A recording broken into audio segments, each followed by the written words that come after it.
Hello everyone and welcome back to another video from everyone's favorite Halo YouTuber. Yeah, that's me. I'm your favorite Halo YouTuber. Please don't leave the video.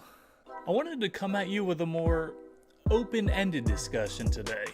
A discussion about an image I found on Twitter. This image, right here.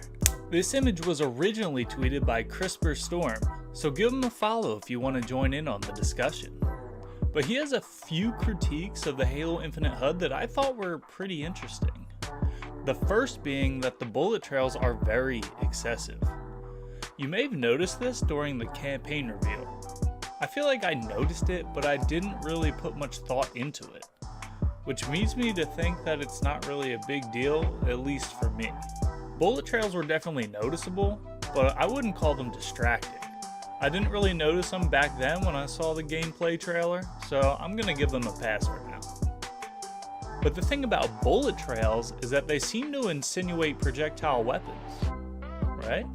Bullet trails have become more popular as the battle royale genre blew up. You need the bullet trails to see where your bullets are going when shooting at long ranges. You shouldn't need that in a weapon featuring hit scan weapons, since the bullets just go where you're aiming. Now, I'm not saying that this means that Halo Infinite's gonna have a battle royale, but this could be a feature required for the rumored Big Team Battle 2.0 mode that we obviously haven't seen yet. It's no secret that there's going to be a large-scale game mode coming with Halo Infinite. They need a new mode to sell the new game, and it could be Big Team Battle on a battle royale sized map maybe. 32 versus 32? 50 versus 50? Who knows, maybe it'll just be 12v12 like Warzone is. But the bullet trails, to me, say that there's going to be projectile weapons being fired over very long distances. Now, the next thing CRISPR Storm mentions is that the shield recharge is incredibly distracting, and this is something that I personally agree with. I noticed this back in the campaign trailer, and I'm really just not a fan. It kinda just seems unnecessary. Like 343 want to make the shield recharge to be a huge spectacle. It takes up screen space for no real reason, and I would hate to miss an enemy in my peripherals just because these yellow hexagons on the screen. It sort of reminds me of Halo 2 Classic. Kinda when you have no shields, you're getting shot and your screen just turns obnoxiously red. You can't see anything. I feel like it wasn't a big problem for me back in the mid-2000s playing Halo 2. But it really frustrated me recently when I went back to play Halo 2 on MCC. Maybe the shield recharge won't be an issue once I get a chance to actually play Halo Infinite. I would like to give it a try at least before being dead set against it, but I don't like the look of it right now. Now, the last critique that I personally have a problem with is that you can only see one held grenade and one equipment type, and the rest are hidden. I would assume that in multiplayer, you're only going to be able to hold one piece of equipment at a time, you know, for balancing purposes. I could be wrong, but that seems pretty logical to me.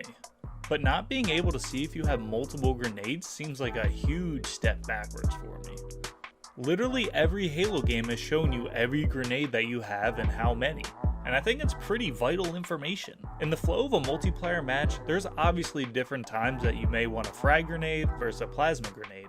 Having to physically hit a swap grenade button just to check if you even have a plasma or frag grenade in your back pocket is an annoyance to me. I know it doesn't seem like much, it doesn't take a long time to click one button, but in a competitive multiplayer match, a split second can be the difference between winning and losing. It just makes so much more sense to me to have that information given to you on your HUD. And the fact that it's been in every single Halo game so far kind of makes it seem like 343 simply just overlooked how this could negatively affect players. The last two critiques of the HUD in this image are more minor in my opinion, but they do feel like they're changes for the sake of change. 343 does that a lot. CRISPR Storm mentions the unnecessary change to the HUD location, moving your two weapons, grenade, and equipment indicator all to the bottom right of the screen. In Halo 5, your weapons were in the top right, and grenades on the top left. I'm inclined to say that it was fine where it was, and you know, why change it? But I think they were going for a cleaner, more compact look. But the question is, where will the score be in multiplayer now? The score and time is typically in the bottom right, where they now have the weapons. I guess we'll find out in June at Microsoft's E3 conference. He also mentions that the ammo icons are removed, and now you just have the number. Your secondary weapon ammo count is also removed. I don't think the ammo icon matters that much. It might catch me off guard at first, but after playing a bunch, I'll definitely know how much ammo goes in each weapon. I'm not a fan of the secondary weapon ammo count though. There could be times that this has a negative effect on players. For example, if I have an empty sniper as a secondary and I kill someone, pick up their sniper ammo without realizing it, I might not notice that I had sniper ammo that I picked up until I die and see a sniper on my body. Again, maybe a niche situation, but for people who are going to be playing thousands and thousands of hours of Halo Infinite, this could happen on a pretty routine basis. CRISPR Storm also mentions that your icon on the motion sensor is now blue instead of yellow. I don't see that as a big problem, but it's definitely harder to see. I would hope that friendlies are still yellow at least, or a brighter color than this blue, but it's not the end of the world for me. And that covers everything in this image. I can't think of any other critiques of the HUD off the top of my head, but maybe you have some. So be sure to let me know down in the comments. That's kind of why I wanted to make this video in this format. I wanted it to be sort of an open discussion. I want to hear what you guys think about the Halo Infinite HUD. Is it an upgrade, a downgrade, lateral move? Did you agree with me or CRISPR Storm?